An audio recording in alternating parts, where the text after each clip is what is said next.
Shalom, shalom et bien-aimés dans le Seigneur. Je vous salue dans les précieux et glorieux nom de notre Seigneur Jésus-Christ.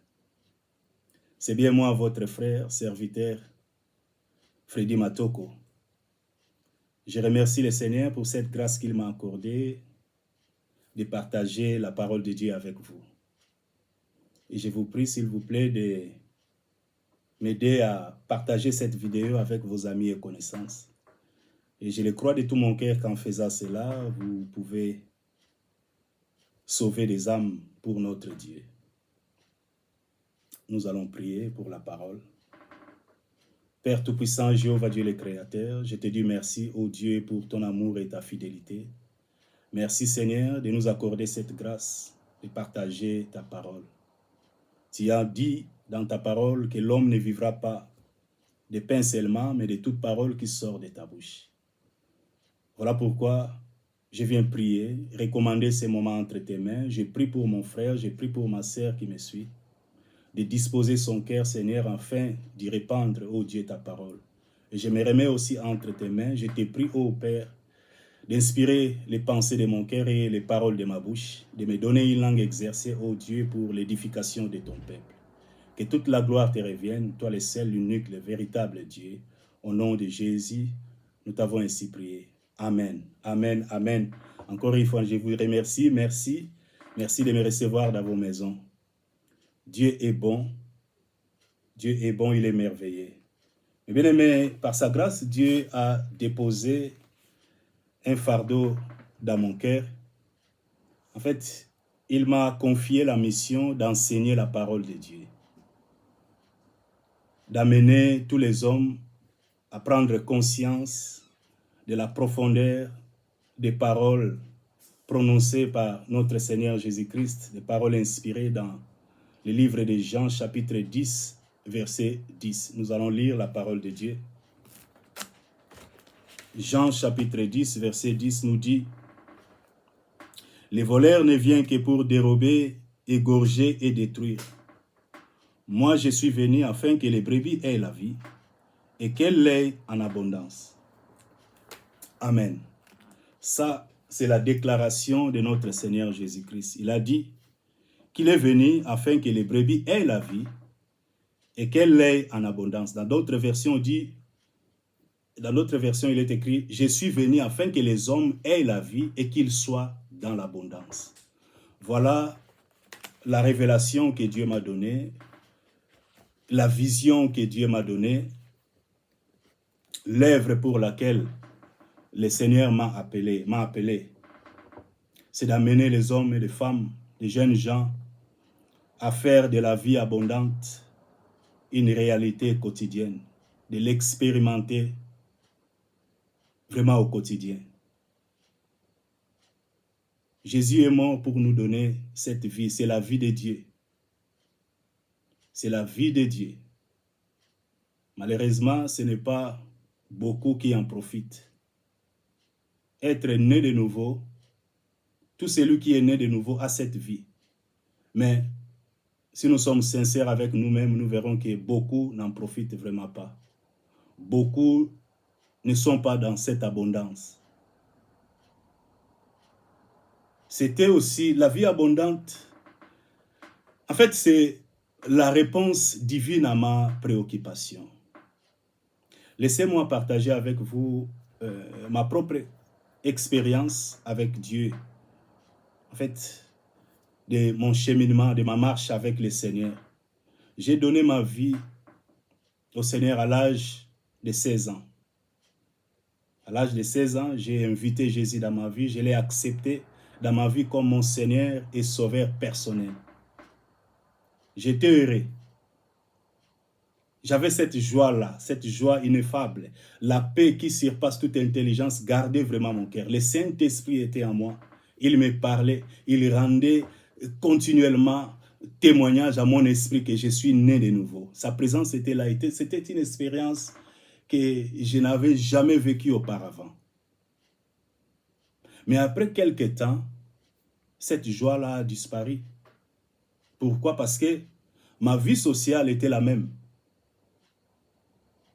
Mes problèmes étaient toujours là. je n'expérimentais pas cette abondance-là. Seulement dans mon homme intérieur. J'avais la joie, j'avais la paix. Mais je ne vivais pas dans la victoire. Je n'expérimentais pas la victoire comme la Bible nous dit, nous marchons de gloire en gloire, de victoire en victoire. Si quelqu'un est à Christ, oui, il est une nouvelle création. Les choses anciennes sont passées, voici toutes choses sont devenues nouvelles. Oui, c'était seulement dans mon homme intérieur. J'ai demandé à Dieu, je lui disais, mais Seigneur, où est toute chose? Wapi, toutes choses sont devenues nouvelles. T'as la passie, t'as la situation, t'as la vie nangai. Et chose grave, même pendant la nuit, bapongi à malamu, je ne dormais pas bien. Les combats ont commencé. Et pendant la nuit, je faisais des cauchemars. On me poursuivait, on m'étranglait, on m'étouffait même. Et si j'essayais d'invoquer le nom de Jésus, oh non, ça ne sortait pas. Voix Esaïe sous-souté, ma voix était partie. Je n'arrivais même pas à crier. Et je me réveillais en sursaut. Oh. Mais Seigneur, c'est quoi cette histoire? Il est écrit, je suis fort plus que vainqueur par le sang de Jésus. Mais comment j'invoque ton nom contre les démons, contre les sorciers? Et je n'arrive pas. Je vis dans la défaite. On m'étranglait, on me poursuivait, j'étais harcelé. Voilà ma préoccupation. C'était ça ma préoccupation. Je disais, mais wapi victoire en vous? Wapi victoire? Toutes choses sont devenues nouvelles. Bien aimé, je suis sincère avec vous, je suis honnête. Ça, c'est mon propre témoignage. Voilà ma marche avec Dieu. Ndengeni Nabandaki. La vie abondante est vraiment réponse divine à ma préoccupation. Seigneur, tu vis en moi. On n'a aucune ambiguïté, aucun doute de la présence de Dieu en moi. Mais ma vie sociale, ma situation, ma problème, et Zalaï Gotalanga toujours en face. Et je suis sûr et certain que beaucoup de chrétiens se retrouvent dans cette catégorie. Beaucoup de chrétiens ont ces problèmes. Ils sont nés de nouveau. Ça, il n'y a pas de problème. Il n'y a pas de doute. Tu es né de nouveau, gloire à Dieu. Mais est-ce que tu vis dans l'abondance? Quand on parle de l'abondance, on ne parle pas de l'abondance des biens matériels ou des richesses de ce monde, non. On parle de la vie de Dieu. On parle des fleuves d'eau vive. On parle de la vie Zoé, la vie supérieure. Nous avons la vie naturelle qu'on appelle la vie inférieure et la vie supérieure, la vie de Dieu, la vie divine. On parle de cette vie-là. La vie abondante, c'est la vie de Dieu, c'est la vie divine. C'est le caractère, la nature de Dieu. On parle de sa sagesse infiniment variée. On parle de sa puissance. On parle de son onction, de son autorité, de son pouvoir. On parle de ses grâces. On parle de ses privilèges, les privilèges de Dieu qui nous accompagnent, la victoire, la force, la sagesse infiniment variée. On parle de l'onction de Dieu. On parle de cette autorité-là, pouvoir ou en tant que chrétien. Tu marches de gloire en gloire, de victoire en victoire. On parle de l'abondance de la grâce et des dons de la justice. C'est ça la vie abondante. Un standard, une dimension d'un standard de vie. C'est ça la vie abondante. Où c'est toi qui commandes, tu ne subis pas. Mais c'est toi qui diriges, tu commandes. Tu es tellement rempli du Saint-Esprit, rempli de sagesse, rempli d'intelligence, de force. Où Dieu t'a saint de force et tu marches avec la force de Dieu. C'est ça la vie abondante. Si tu es sincère avec toi-même, aux années de nouveau, oui, est-ce que osons marcher dans la victoire? C'est la vie où tu es au contrôle, tu es le maître de ton, tu contrôles tout, tu n'es pas oppressé par le mal. Comme a dit l'apôtre Paul, même l'apôtre Paul parle les Kawan. Dans Romains chapitre 7, apôtre Paul a zolé, le mal que je ne veux pas, je le fais. Le bien que je vais faire, je n'arrive pas à le faire. Oh misérable que je suis, qui me délivrera? Je trouve en moi une autre loi. La loi, le péché est attaché à moi. Dans ma chair, le péché est là, nazo kokate. Donc, Azara que ça, Wana, il était déjà converti. Il avait déjà reçu Jésus-Christ dans sa vie. C'est l'apôtre Paul qui nous parle, dans Romains chapitre 7. Il avait reçu le Seigneur, mais il vivait dans la défaite. Parce que, abandé ko sala mabe oyo alingi te. Bolamu alingi azo linga sala azo kokate. Il est passé par là. Bien aimé, dans la vie chrétienne, il y a des dimensions. Il y a des dimensions. Moi-même, je suis passé par là. Ce n'est pas une année, 2 ans, 3 ans. Plusieurs années, je vivais dans la défaite. Et j'ai pleuré à Dieu. J'ai imploré sa grâce sur ma vie. Seigneur, aide-moi. Je n'en peux plus. J'avais ma joie, une joie ineffable. J'avais la paix. Mais les problèmes étaient toujours là. Et je vivais dans la défaite jusqu'à ce que je me suis dit, mais cette vie ne vaut plus la peine d'être vécue. J'en ai assez. Je commence à en avoir marre. Je suis fatigué. Et j'étais contrarié, tout le temps contrarié. Je me suis dit, bon, il y a eu même une époque où j'étais vraiment dysfonctionnel. Rien ne semblait marcher, comme disent les Anglais. I was about to give up. Voilà ma préoccupation. J'ai imploré Dieu jusqu'à ce que, avec des années, Dieu s'est révélé à moi pour me dire, je suis venu pour que tu sois dans l'abondance. Mais j'ai besoin de ta coopération. Tu dois coopérer avec moi.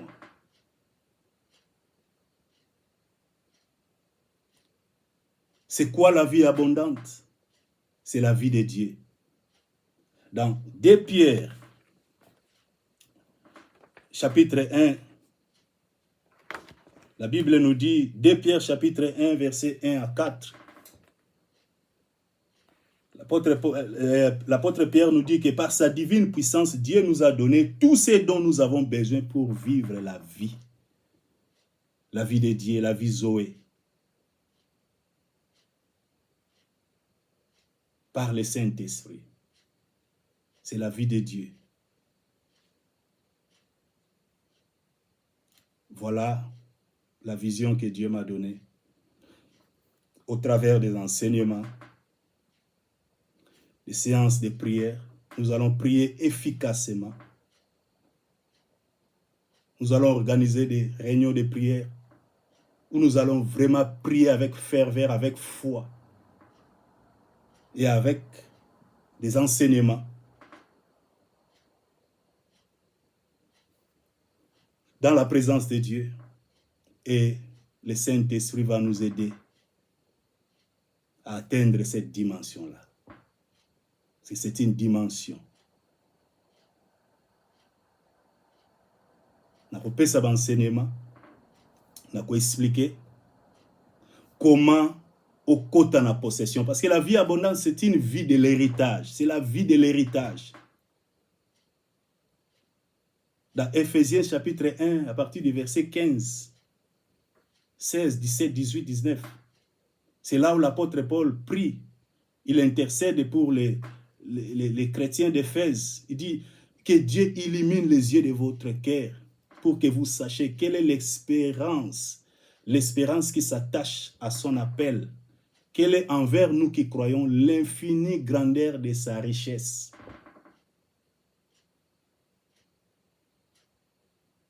Et sa puissance qu'il a manifestée en Jésus-Christ, en le ressuscitant des morts. Nous avons cet héritage-là. C'est possible. Yope okomana viwana Zoé, la vie de Dieu. Au tambol avec puissance, onction, autorité. Aux alalisus oppressés, bamsusu ba comme victime, comme vraiment malade. Malade kotanzoto comme malade ya libela. Quand même pas pour vivre vie à sanctification, même pendant une semaine à Pamba. Donc, nous aurons une décision, en tout cas, nous avons posé un tambour dans la sanctification, mais au kokate parce que qu'on s'inquiète pour Nango, c'est possible, Dieu peut te délivrer de cette situation-là, de cette vie-là. Vie où on a faiblesse, vie où on a au kokarsu ko sambelate, tu n'arrives pas à prier. Ce que nous avons posé prier, mozo kokate. Voilà la mission que Dieu m'a donnée. Il y a qu'à parler sur la vie abondante. Bien aimé, on peut faire les activités de l'église. On peut servir Dieu de lundi à dimanche. Mais ce qui est important, c'est la vie. En fait, la vie abondante, c'est la vie de Christ. Nous sommes appelés à lui ressembler, à être comme lui, à parler comme lui, à agir comme lui, à penser comme lui, à opérer comme lui.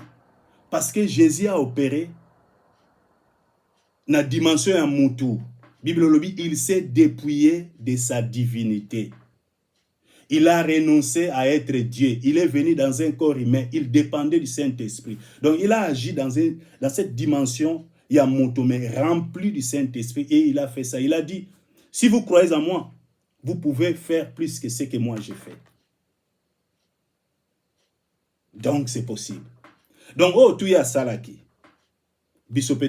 Même plus. Alors, ça là, œuvre, même plus que oh, ngai na ça là qui. Parce que je m'en vais au Père. Et lui, pas Père, j'envoie le consolateur, le Saint-Esprit, le Paraclétos. Ce qui a yé katina bino a pour revêtir bino na ba capacité pour vivre vie abondante n'enge 2 Pierre chapitre 1 verset 1 à 4 par sa divine puissance Dieu nous a donné tout pas non appelle si tout complet pour te vivre vie abondante. Voilà, aujourd'hui c'était juste un aperçu de nos enseignements par la grâce de Dieu. Le mercredi prochain à 19h nous allons rentrer vraiment dans les détails pour expliquer c'est quoi la vie abondante, comment prendre possession de notre héritage, comment yopo comme vainqueur, ou comme molongi, au tambola, vraiment la victoire, de gloire en gloire, de victoire en victoire, aux ala ressources précédées, aux ala vraiment épanoui, aux ala prospère à tous égards. Pas seulement sur les plans spirituels, mais aussi sur les plans sociaux. C'est possible au comme épanoui parce qu'il est venu afin que nous soyons dans l'abondance. Même bien matériel, yango et que l'anda. Bible lui cherchait premièrement le royaume et la justice de Dieu. Et le reste vous sera donné par Dieu. Donc, bien matériel et que l'anda. Ce qui est comme une dimension wana et que l'anda. Biloko ozo zanga. Parce que Dieu n'a pas créé un homme pour souffrir dans ce monde. Toute ta vie, tu ne peux pas souffrir depuis ta naissance jusqu'à sa mort, souffrance dans souffrance. Non, ça, ce n'est pas le plan de Dieu. Il nous a créés pour un but. Chaque être humain a un but dans ce monde. Tu es chrétien, tu as un but. L'appel de Dieu est sur ta vie. Tu as un but à accomplir. Tu as une destinée à accomplir. Dieu est avec toi. Il ne t'a pas créé pour souffrir. Non, ça, ce n'est pas Dieu. Il t'a créé pour vivre, pour être dans l'abondance, pour impacter le monde, pour révéler sa nature, pour révéler l'amour de Dieu, la grandeur, la puissance de Dieu. Il faut vivre et changer. Et il faut vivre et changer. Et c'est possible. Je le crois vraiment de tout mon cœur, les choses vont changer si nous nous accordons dans la prière, dans les enseignements, avec l'aide du Saint-Esprit, nous verrons la gloire de Dieu. Retrouvons-nous. Je passerai sur cette chaîne chaque mercredi à partir de 19h et le dimanche aussi à partir de 19h. Mercredi 19h, dimanche 19h. Je serai là sur notre chaîne YouTube et notre page Facebook La Vie Abondante. Que Dieu vous bénisse abondamment. Aidez-nous à partager, à inviter vos amis et connaissances à prendre part à ces enseignements, à nos enseignements hebdomadaires. Vraiment, c'est vraiment édifiant. Je suis en train de parler des choses pratiques. Où ils allaient pratiques, ce sont des choses que moi-même j'ai vécues.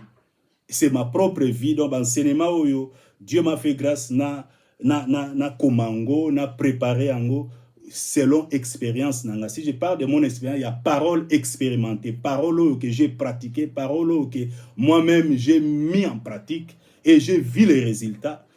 C'est ça la vie abondante. C'est possible. Que Dieu vous bénisse abondamment. Merci. C'était moi, votre frère serviteur, Freddy Matoko. Amen. Au revoir.